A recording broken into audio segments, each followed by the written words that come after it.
It's a good segue. It also have an interesting note. I think it's a sign of the times, and it's obviously a nod to the stability that the Steinbrenner family has established here with the organization, that the last time we had a day like this announcing the hiring of a manager, Twitter was a couple of months old. It had just been conceived, and the Yankees didn't even have a Twitter page. So as the PR guy, I'm not sure if we're in a better place than we were back then, but it's definitely the way of the world right now.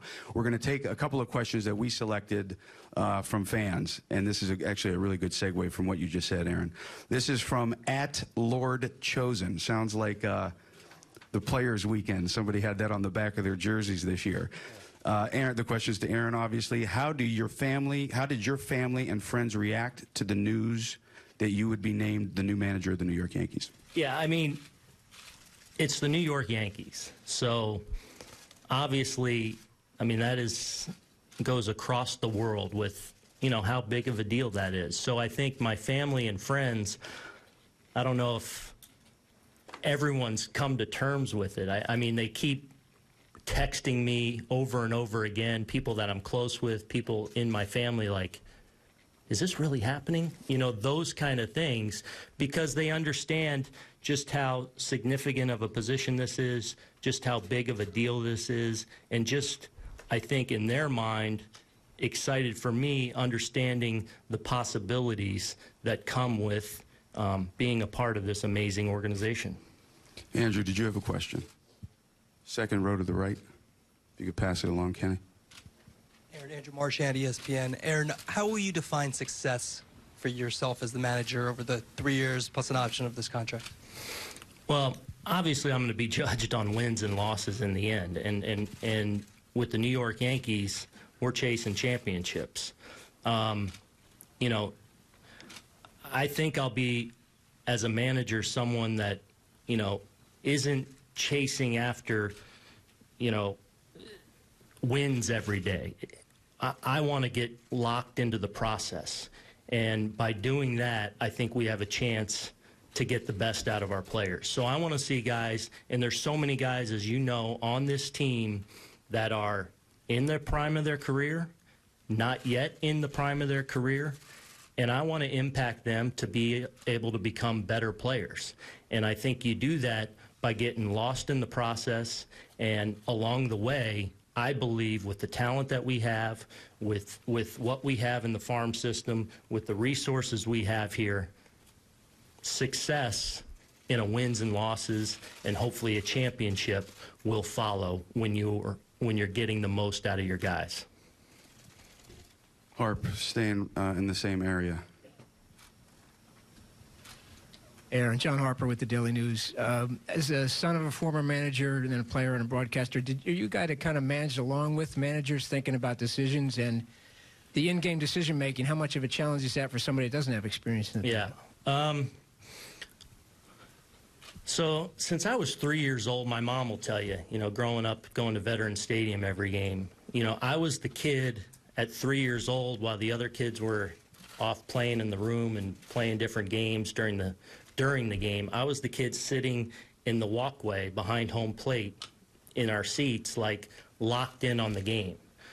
For as well-rounded as I would like to think that I am, the bottom line is the one thing I know and have lived and am is baseball. So in a lot of ways, I've been doing this my entire life. And certainly, I think the last few years have really looked at so many things through, at least in my head, through a manager's lens. And the last 4 years, I've gotten to do the whole postseason on radio for ESPN. And, so we're with the managers every day. We're with them through the World Series. And so I find myself day in and day out just managing these games, trying to picture how these things are going to unfold. What's the game plan going into that? I find myself really thinking about those things. As far as the in-game stuff, there's obviously going to be some things that I'm green at as far as getting my feet wet and getting rolling in game situation. I feel pretty comfortable that, again, that's another thing that I believe will come in short order to me as I get the mechanics of things down. And, you know, I think part of what goes with that is surrounding myself, too, with an outstanding coaching staff that we're in the process of putting together. And I feel confident that we're going to have a world-class coaching staff that is going to be a huge part of supporting me, because it's certainly not all about me. In the back left, in the middle. Hi, Aaron. Joe Rivera, Sporting News. There's been a big analytical sweep in baseball. Everyone talks about the analytics. What is the balance between the human element, that cliche, and analytics? How do you view that as a manager?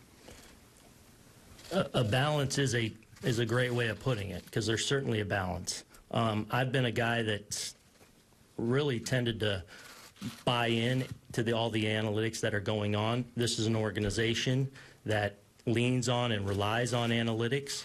So I frankly can't wait to dive in and ingest all the information that we have. And I look forward to starting a few days ago, starting now, starting in spring training, taking all the information we get and then being able to get it in the hands of our players. And I think where the balance comes in is being able to tap into each individual in that room. Who can we overwhelm with information? Who wants a ton of information? Who do we need to leave alone? I think that's the art form in that room, in trying to get the most out of the players. Because I think one of my main jobs is getting the most out of each individual player, and I have to have the ability to tap into that. And I think there is a balance across the board on that.